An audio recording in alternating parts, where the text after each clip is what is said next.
Middlemarch Book 7, 2 Temptations. Chapter 63. These little things are great to little man. Goldsmith. Have you seen much of your scientific phoenix, Lydgate, lately? Said Mr. Toller at one of his Christmas dinner parties, speaking to Mr. Fairbrother on his right hand. Not much, I am sorry to say, answered the vicar, accustomed to parry Mr. Toller's banter about his belief in the new medical light. I am out of the way and he is too busy. Is he? I am glad to hear it, said Dr. Minchin, with mingled suavity and surprise. He gives a great deal of time to the new hospital, said Mr. Fairbrother, who had his reasons for continuing the subject. I hear of that from my neighbor, Mrs. Casaubon, who goes there often. She says Lydgate is indefatigable, and is making a fine thing of Bulstrode's institution. He is preparing a new ward in case of the cholera coming to us. And preparing theories of treatment to try on the patients, I suppose, said Mr. Toller. Come, Toller, be candid, said Mr. Fairbrother.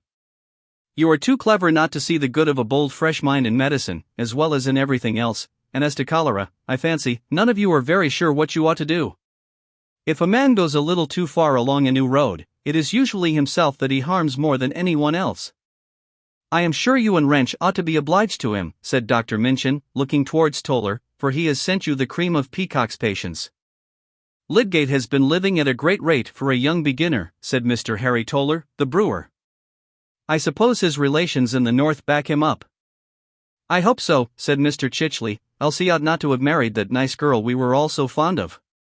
Hang it, one has a grudge against a man who carries off the prettiest girl in the town. Aye, by God. And the best too, said Mr. Standish. My friend Vincey didn't half like the marriage, I know that, said Mr. Chichley. He wouldn't do much. How the relations on the other side may have come down I can't say. There was an emphatic kind of reticence in Mr. Chichley's manner of speaking. Oh, I shouldn't think Lydgate ever looked to practice for a living, said Mr. Toller, with a slight touch of sarcasm, and there the subject was dropped. This was not the first time that Mr. Fairbrother had heard hints of Lydgate's expenses being obviously too great to be met by his practice, but he thought it not unlikely that there were resources or expectations which excused the large outlay at the time of Lydgate's marriage, and which might hinder any bad consequences from the disappointment in his practice. One evening, when he took the pains to go to Middlemarch on purpose to have a chat with Lydgate as of old, he noticed in him an air of excited effort quite unlike his usual easy way of keeping silence or breaking it with abrupt energy whenever he had anything to say. Lydgate talked persistently when they were in his workroom, putting arguments for and against the probability of certain biological views, but he had none of those definite things to say or to show which give the waymarks of a patient uninterrupted pursuit, such as he used himself to insist on, saying that there must be a systole and diastole in all inquiry, and that a man's mind must be continually expanding and shrinking between the whole human horizon and the horizon of an object glass. That evening he seemed to be talking widely for the sake of resisting any personal bearing, and before long they went into the drawing-room, where Lydgate, having asked Rosamond to give them music, sank back in his chair in silence, but with a strange light in his eyes. He may have been taking an opiate, was a thought that crossed Mr. Fairbrother's mind, tic douloureux perhaps, or medical worries. It did not occur to him that Lydgate's marriage was not delightful. He believed, as the rest did, that Rosamond was an amiable, docile creature, though he had always thought her rather uninteresting, a little too much the pattern card of the finishing school, and his mother could not forgive Rosamond because she never seemed to see that Henrietta Noble was in the room. However, Lydgate fell in love with her, said the vicar to himself, and she must be to his taste. Mr. Fairbrother was aware that Lydgate was a proud man, but having very little corresponding fibre in himself, and perhaps too little care about personal dignity, except the dignity of not being mean or foolish, he could hardly allow enough for the way in which Lydgate shrank, as from a burn, from the utterance of any word about his private affairs. And soon after that conversation at Mr. Toller's, the vicar learned something which made him watch the more eagerly for an opportunity of indirectly letting Lydgate know that if he wanted to open himself about any difficulty there was a friendly ear ready. The opportunity came at Mr. Vincey's, where, on New Year's Day, there was a party, to which Mr. Fairbrother was irresistibly invited, on the plea that he must not forsake his old friends on the first New Year of his being a greater man, and rector as well as vicar. And this party was thoroughly friendly. All the ladies of the Fairbrother family were present, the Vincey children all dined at the table, and Fred had persuaded his mother that if she did not invite Mary Garth, the Fair brothers would regard it as a slight to themselves, Mary being their particular friend. Mary came, and Fred was in high spirits, though his enjoyment was of a checkered kind of triumph that his mother should see Mary's importance with the chief personages in the party being much streaked with jealousy when Mr. Fairbrother sat down by her. Fred used to be much more easy about his own accomplishments in the days when he had not begun to dread being bowled out by Fairbrother, and this terror was still before him.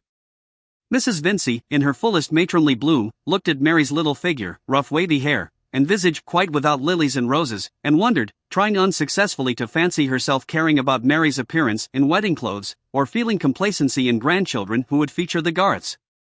However, the party was a merry one, and Mary was particularly bright, being glad, for Fred's sake, that his friends were getting kinder to her, and being also quite willing that they should see how much she was valued by others whom they must admit to be judges.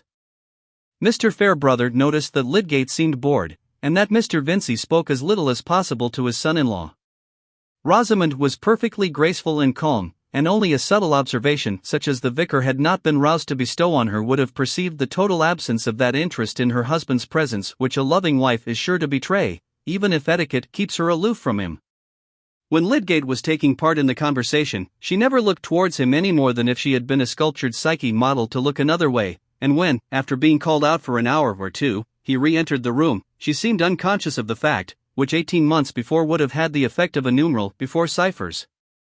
In reality, however, she was intensely aware of Lydgate's voice and movements, and her pretty good-tempered air of unconsciousness was a studied negation by which she satisfied her inward opposition to him without compromise of propriety. When the ladies were in the drawing-room after Lydgate had been called away from the dessert, Mrs. Fairbrother, when Rosamond happened to be near her, said, "You have to give up a great deal of your husband's society, Mrs. Lydgate." "Yes, the life of a medical man is very arduous, especially when he is so devoted to his profession as Mr. Lydgate is," said Rosamond, who was standing, and moved easily away at the end of this correct little speech. "It is dreadfully dull for her when there is no company," said Mrs. Vincey, who was seated at the old lady's side. "I am sure I thought so when Rosamond was ill, and I was staying with her. You know, Mrs. Fairbrother, ours is a cheerful house. I am of a cheerful disposition myself, and Mr. Vincey always likes something to be going on. That is what Rosamond has been used to. Very different from a husband out at odd hours, and never knowing when he will come home, and of a close, proud disposition." I think indiscreet Mrs. Vincey did lower her tone slightly with this parenthesis. But Rosamond always had an angel of a temper. Her brothers used very often not to please her, but she was never the girl to show temper. From a baby she was always as good, and with a complexion beyond anything. But my children are all good-tempered, thank God. This was easily credible to anyone looking at Mrs. Vincey as she threw back her broad cap-strings, and smiled towards her 3 little girls, aged from 7 to 11. But in that smiling glance she was obliged to include Mary Garth, whom the 3 girls had got into a corner to make her tell them stories. Mary was just finishing the delicious tale of Rumpelstiltskin, which she had well by heart, because Letty was never tired of communicating it to her ignorant elders from a favorite red volume. Louisa, Mrs. Vincey's darling, now ran to her with wide-eyed serious excitement, crying, "Oh Mama, Mama, the little man stamped so hard on the floor he couldn't get his leg out again." "Bless you, my cherub," said Mama, "you shall tell me all about it tomorrow. Go and listen." And then, as her eyes followed Louisa back towards the attractive corner, she thought that if Fred wished her to invite Mary again she would make no objection, the children being so pleased with her. But presently the corner became still more animated, for Mr. Fairbrother came in, and seating himself behind Louisa, took her on his lap, whereupon the girls all insisted that he must hear Rumpelstiltskin, and Mary must tell it over again. He insisted too, and Mary, without fuss, began again in her neat fashion, with precisely the same words as before. Fred, who had also seated himself near, would have felt unmixed triumph in Mary's effectiveness if Mr. Fairbrother had not been looking at her with evident admiration, while he dramatized an intense interest in the tale to please the children. "You will never care any more about my one-eyed giant, Lou," said Fred at the end. "Yes, I shall. Tell about him now," said Louisa. "Oh, I dare say, I am quite cut out. Ask Mr. Fairbrother." "Yes," added Mary, "ask Mr. Fairbrother to tell you about the ants whose beautiful house was knocked down by a giant named Tom, and he thought they didn't mind because he couldn't hear them cry, or see them use their pocket handkerchiefs. Please, said Louisa, looking up at the vicar. No, no, I am a grave old parson. If I try to draw a story out of my bag, a sermon comes instead. Shall I preach you a sermon? Said he, putting on his short-sighted glasses, and pursing up his lips. Yes, said Louisa, falteringly. Let me see, then. Against cakes, how cakes are bad things, especially if they are sweet and have plums in them. Louisa took the affair rather seriously, and got down from the vicar's knee to go to Fred. Ah, I see it will not do to preach on New Year's Day, said Mr. Fairbrother, rising and walking away. He had discovered of late that Fred had become jealous of him, and also that he himself was not losing his preference for Mary above all other women. A delightful young person is Miss Garth, said Mrs. Fairbrother, who had been watching her son's movements. Yes, said Mrs. Vincey, obliged to reply, as the old lady turned to her expectantly. It is a pity she is not better looking. I cannot say that, said Mrs. Fairbrother, decisively. I like her countenance. We must not always ask for beauty, when a good God has seen fit to make an excellent young woman without it. I put good manners first, and Miss Garth will know how to conduct herself in any station. The old lady was a little sharp in her tone, having a prospective reference to Mary's becoming her daughter-in-law, for there was this inconvenience in Mary's position with regard to Fred, that it was not suitable to be made public, and hence the three ladies at Lowick Parsonage were still hoping that Camden would choose Miss Garth. New visitors entered, and the drawing-room was given up to music and games, while whist tables were prepared in the quiet room on the other side of the hall. Mr. Fairbrother played a rubber to satisfy his mother, who regarded her occasional whist as a protest against scandal and novelty of opinion, in which light even a revoke had its dignity. But at the end he got Mr. Chichley to take his place, and left the room. As he crossed the hall, Lydgate had just come in and was taking off his greatcoat.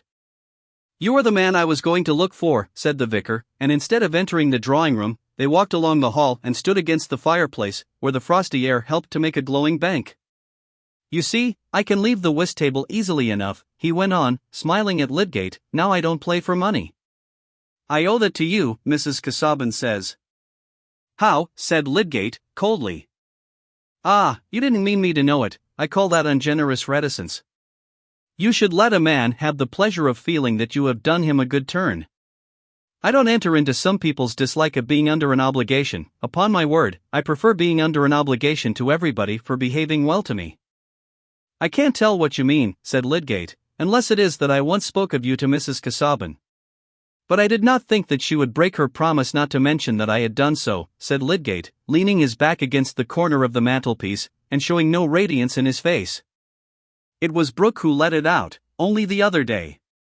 He paid me the compliment of saying that he was very glad I had the living though you had come across his tactics, and had praised me up as a Ken and a Tillotson, and that sort of thing, till Mrs. Casaubon would hear of no one else. Oh, Brooke is such a leaky-minded fool, said Lydgate, contemptuously. Well, I was glad of the leakiness then. I don't see why you shouldn't like me to know that you wished to do me a service, my dear fellow. And you certainly have done me one. It's rather a strong check to one's self-complacency to find how much of one's right doing depends on not being in want of money. A man will not be tempted to say the Lord's Prayer backward to please the devil, if he doesn't want the devil's services. I have no need to hang on the smiles of chance now. I don't see that there's any money getting without chance, said Lydgate. If a man gets it in a profession, it's pretty sure to come by chance. Mr. Fairbrother thought he could account for this speech, in striking contrast with Lydgate's former way of talking, as the perversity which will often spring from the moodiness of a man ill at ease in his affairs. He answered in a tone of good-humored admission. Ah, there's enormous patience wanted with the way of the world. But it is the easier for a man to wait patiently when he has friends who love him, and ask for nothing better than to help him through, so far as it lies in their power. Oh yes, said Lydgate, in a careless tone, changing his attitude and looking at his watch. People make much more of their difficulties than they need to do.